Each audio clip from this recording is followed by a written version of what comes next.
Alhamdulillah dalam masa 2 minggu saja kembali positif.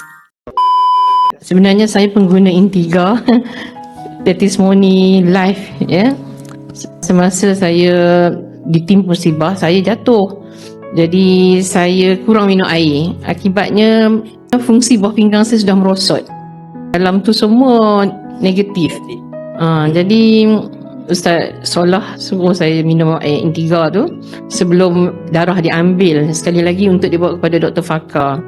Alhamdulillah dalam masa 2 minggu saja saya mengambil Intiga tu sebanyak 3 kali ya sehari. Semua keputusan detail-detail dalam buah pinggang saya kembali positif. Alhamdulillah. Saya sangat bersyukur kepada Allah Subhanahu Wa Taala.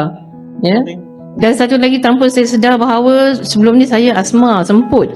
Ya, semput saya pun saya baru sedar bahawa sudah hilang sama sekali. Syukur sangat saya pada Allah SWT kerana dengan izinnya saya jumpa produk yang telah menyembuhkan ya penyakit saya.